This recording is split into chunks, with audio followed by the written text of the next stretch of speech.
आदरणीय हिंदू हृदय सम्राट जाताना एक स्वप्न तुमच्या आमच्या सगळ्यांच्या डोळ्यात पेरून गेले आणि ते म्हणजे महाराजांचा हा भगवा दिल्लीच्या तख्तावर फडकवण्याचं स्वप्न आहे ते।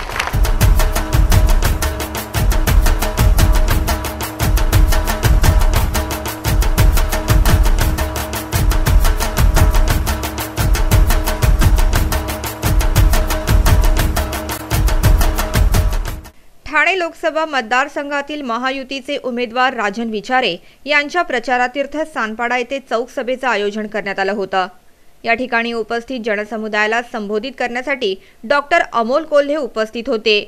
डॉक्टर अमोल कोल्हे यांनी छत्रपती शिवाजी महाराजांच्या जीवनावर आधारित एका मालिकेत शिवाजी महाराजांची भूमिका साकारली होती आणि या भूमिकेमुळे त्यांना अफाट प्रसिद्धी देखील लाभली आहे।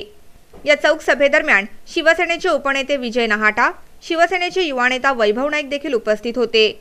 उपस्थितांना संबोधित करताना शिवसेनेचे उपनेते विजय नहाटा यांनी अशी शिवगर्जना केली की जर त्यांनी पेन हातात उचलला तर सत्ताधारी खुर्चीवर बसू शकणार नाहीत। मी अजून तोंडाने बोलतोय, मी जर पेन उचलला तर चांगल्या पदं जातील, खुर्चीवर बसता अवघड होईल। शिवसेनेचे युवा नेते वैभव नाईक यांनी आपल्या भाषणात सांगितलं की त्यांच्या समर्थकांना धमकावण्याचा प्रयत्न केला जातोय। त्यांच्या गावातली माणसं आपल्या मुलांना त्रास देतात, एक दिवस डिसवण्याचा प्रयत्न करतात। का डिसवण्याचा प्रयत्न करतात? का हारल्यासारखं वागतात? त्यांना माहिती आहे त्यांच्या पायाखालची पूर्ण वाळू गेलेली आहे, हवेतच ते आता फक्त आम्ही 50,000 लीडनी येऊ, लाखनी लीड येऊ, काय बोगस करून एवढे काय बोगस आहेत का तुमच्या घरात? आपल्या घरात फक्त 4 मुलं आहेत, पहिला खासदार, दुसरा आमदार, तिसरा मी सर्वसामान्य माणूस, चौथा महापौर, बरोबर आहे? आता 5वा पण येतोय। पुढे वैभव नाईक यांनी असंही सांगितलं की नाईक असून देखील त्यांची अशी इच्छा आहे की त्यांच्या चुलत भाऊंना पराभवाची धूळ चारावी। आज मी स्वतःहून वैभव नाईक हा नाईक फॅमिलीतला माणूस असून बोलतोय पाडा यांना, म्हणजे मी सर्वसामान्यांसाठी आलो इथे। मी माझा वैयक्तिक काहीच नाही, माझा हेतू काहीच नाही होईल, पण यांना पाडा, यांना यांची जागा दाखवा।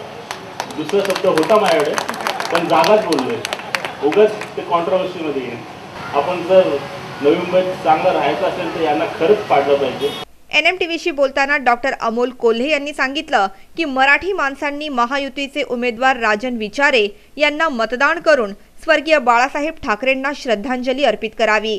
आदरणीय हिंदू हृदय सम्राटांच्या अनुपस्थितीत होणारी पहिली निवडणूक आहे आणि माझी पूर्ण खात्री आहे ज्या मराठी माणसाला स्वाभिमानाने उभं करण्यासाठी हिंदू हृदय सम्राटांनी जीवाचं रान केलं, आता तो मराठी माणूस हिंदू हृदय सम्राटांचं स्वप्न अस्तित्वात आणण्यासाठी जीवाचं रान करेल आणि ठाणे लोकसभा मतदारसंघ हा पुन्हा शिवसेनेच्या ताब्यात येईल आणि महाराजांचा भगवा हिंदू हृदय सम्राटांचं धनुष्यबाण इथे जोरदार चालेल। तर तिथेच लोकशाहीच्या बळकटीसाठी परिवर्तनाची गरज असल्याचं कोल्हे म्हणाले।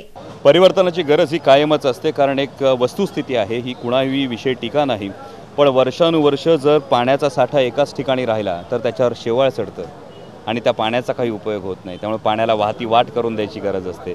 तसंच सत्तेसाठी, कुठल्याही सत्तेमध्ये, कुठल्याही लोकशाहीच्या बळकटीकरणासाठी परिवर्तनाची गरज असते। आज देशात एक परिवर्तनाची फार मोठी लाट आहे, युवकांच्या अनेक प्रश्न आहेत, युवकांच्या अनेक समस्या आहेत आणि राष्ट्रीय लोकशाही आघाडीकडून NDA कडून युवकांच्या फार मोठ्या अपेक्षा आहेत आणि त्यासाठी ही युवा पिढी जी 56% युवा पिढी देशातली आहे ही परिवर्तन घडवल्याशिवाय राहणार नाही।